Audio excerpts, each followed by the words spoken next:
guys, Super Bowl Sunday. Hope this video actually finds some people.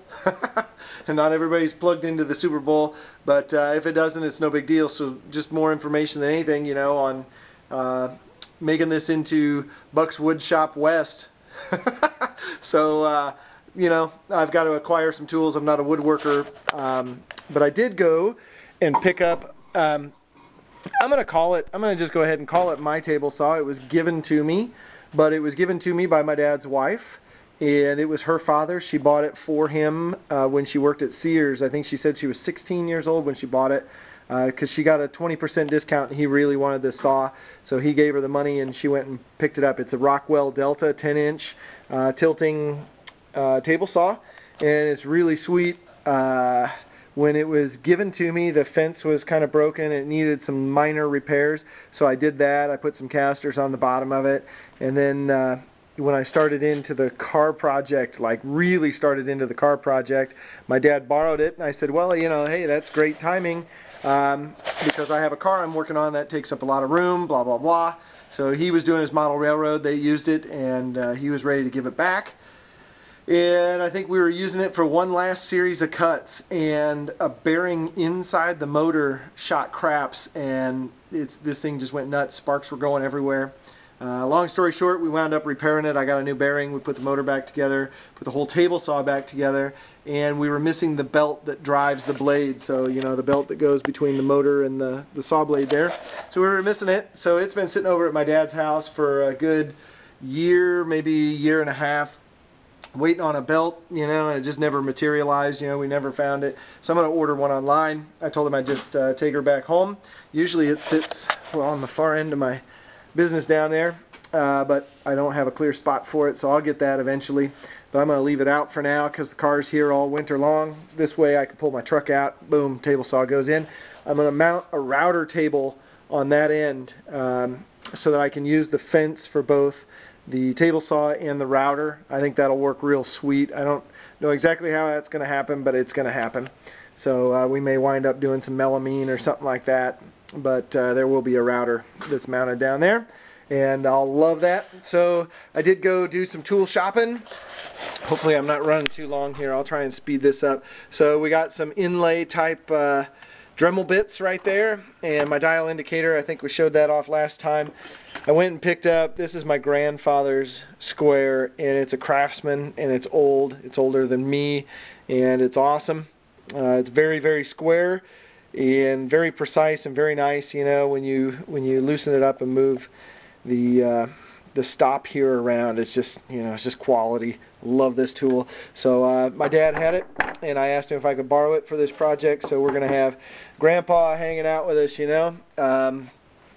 So went to Harbor Freight, bought a contour gauge and a dial gauge. I think these are sort of, they only need to be partially accurate type of things. Just transferring lines with this one and just getting a good idea with this one. I did take their caliper, their dial, whatever, dial caliper here, and measured a bunch of stuff in their store. I need a blade with a 20 thousandths kerf, 22 thousandths kerf, whatever, you know. And so I measured a bunch of stuff. These things seem to come close through the plastic, you know, sort of measuring back and forth. But what really hit the mark there was this Japanese, what is it called, flush cut saw, Japanese flush cut saw. Thank goodness for those. This is dead on the money, 20 thousandths. And these tangs on my fret wire are like 22, so that'll give it just a little crush. It'd be awesome.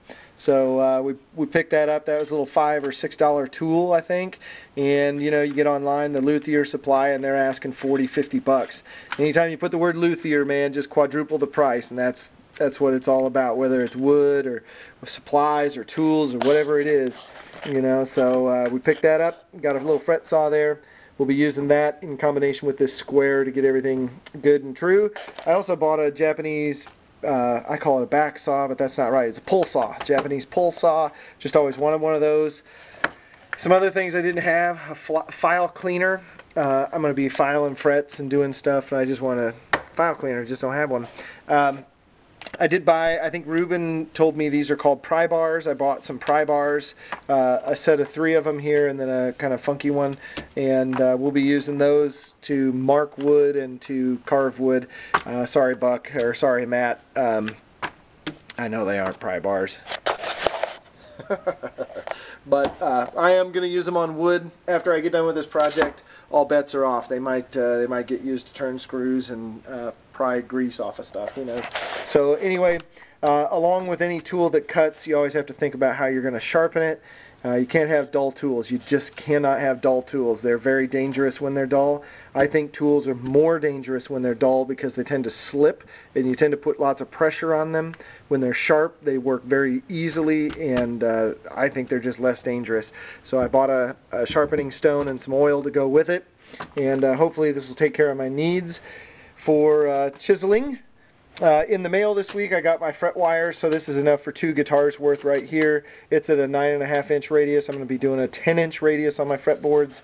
I also got my repair saddle, so my blue guitar will finally be whole again after probably a decade. Then I got this sweet stuff right here, a chunk of ebony. So this is like Gabon black ebony, and it's completely covered in wax because when you machine ebony and let it sit around, it wants to crack. So you have to take very good care of ebony, and when you machine it, you just go ahead and wax it and let the next guy deal with it. So it's nice and surfaced on that side, and then it needs some help on this side. So we'll go ahead and use this as our carving side and get our radius done. Probably send that through the sander a couple times there. And then I got a beautiful piece of Indian rosewood. On this side you can see there's, I'll call it an inclusion, couple inclusions there. On this side there's a slight inclusion here, but our fretboard is going to be tapered and it's going to be inside of these inclusions, and this rosewood, guys, is almost black. It is that dark. So a little slight piece down here too. They only wax the ends on the rosewood, but this piece, the tone in this piece of wood is amazing. I'm going to see if I can get that for you guys, and that's how we're going to wrap up here. So I'm going to start with the ebony, and I think you guys will be able to hear this, and most people will be amazed because they don't think that this size of wood has this kind of tone, and everybody wonders, you know, does the wood that you use in an electric guitar really matter? And I will be the first to tell you that it doesn't matter probably as much as an acoustic, but it does absolutely matter. So I'm going to see, hang on.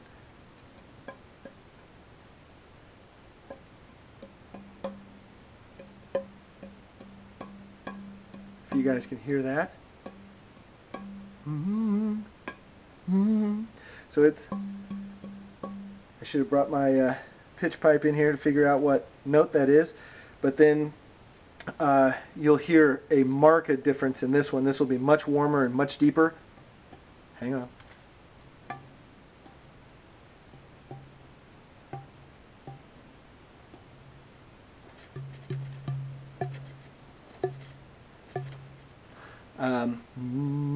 That's about where that one is.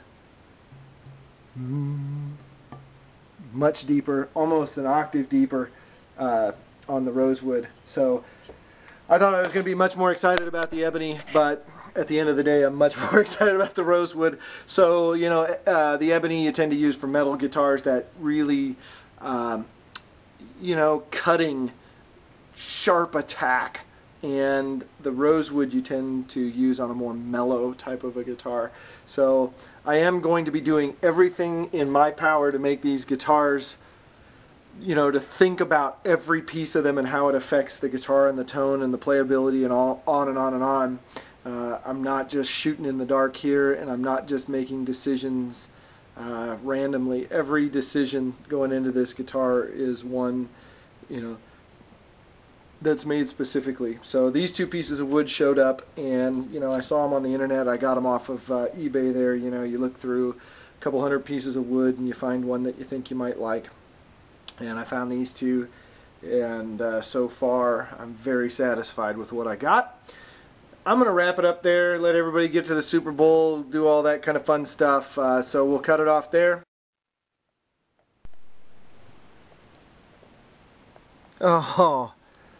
Oh yeah.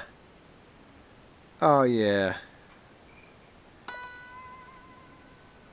So much better. And it's in line. I just got done playing it for a few minutes. The strings are finally following the radius. I had no idea how much that affected my playing. So glad to have it back. Yeah, just like the Volkswagens, this piece was made in Germany and so much higher quality than the ones that were not made in Germany. I mean, it's not even a contest how much better quality this is. It just fits, just like Volkswagen parts, man. That's it. Don't let me low.